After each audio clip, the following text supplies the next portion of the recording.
Halo, kami dari tim Dejolis dengan anggota saya sendiri, Fahru Rozi. Dan Fatia Kansa Hanifah. Kami dari Universitas 11 Maret.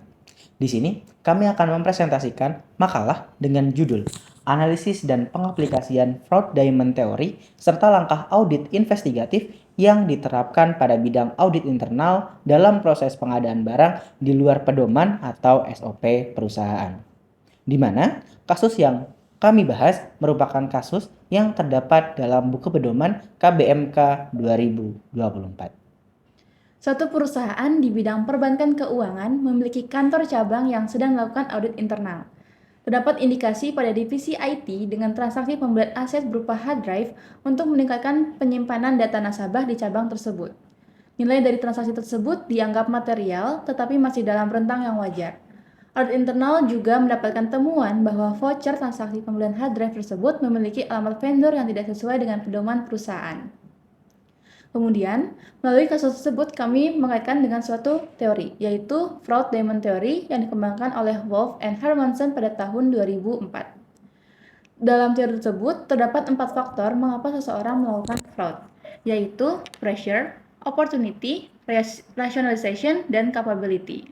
Nah, kasus di perusahaan tersebut adalah berkaitan dengan pengadaan atau pembelian aset kantor cabang yang tidak sesuai dengan pedoman dari kantor pusat. Proses pengadaan aset seharusnya menggunakan vendor yang telah ditentukan dan terverifikasi. Akan tetapi, kantor cabang menggunakan vendor lain yang tidak sesuai dengan pedoman. Pembelian aset ini merupakan hal yang penting dalam perusahaan. Karena apa? Sesuai dengan bidang perusahaan yang disajikan dalam studi kasus, yaitu perusahaan dalam bidang perbankan dan keuangan. Hal berkaitan dengan hard drive dan penyimpanan adalah hal yang sangat penting, terutama untuk data nasabah. Oleh karena itu, sudah sewajarnya bagi perusahaan, baik itu kantor pusat dan kantor cabang, untuk mentaati bahwa vendor dalam pengadaan hal tersebut harus terverifikasi dan juga terjamin dari kualitas, mutu, dan lain sebagai halnya. Silakan Fatia. Oleh karena itu, kami pun menyimpulkan terdapat 3 terduga dalam kasus ini. Yang pertama adalah pihak dari divisi IT, lalu yang kedua adalah divisi keuangan, dan terakhir adalah manajer cabang tersebut. Dari hal-hal tersebut, kami menggarisbawahi bahwa kami balik lagi menggunakan fraud diamond theory. Yang pertama, praduga untuk divisi IT.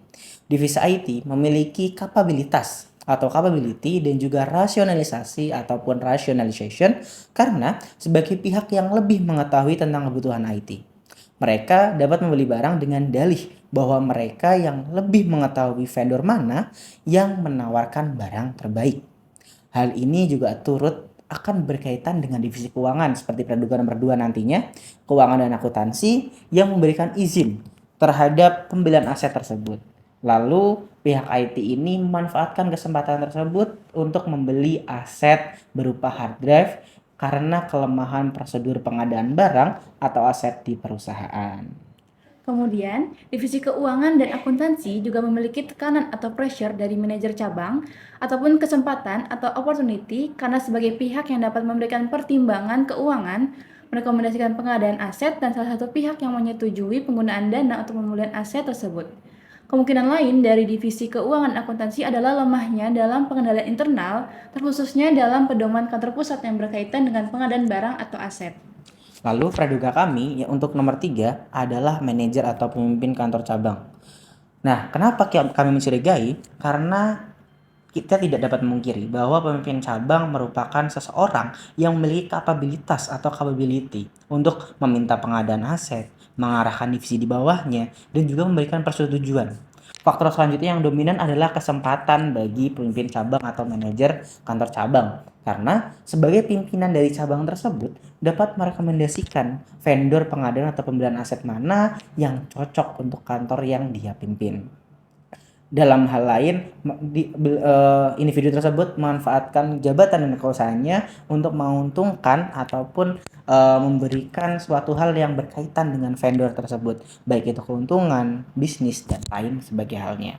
Nah, pimpinan cabang tersebut juga dapat dicurigai dengan komponen fraud diamond theory, yaitu rasionalitas, yang merupakan sikap atau karakter yang menyebabkan individu melakukan fraud secara rasional dan memungkinkan mereka untuk secara sadar dan sengaja melakukan tindakan tidak jujur.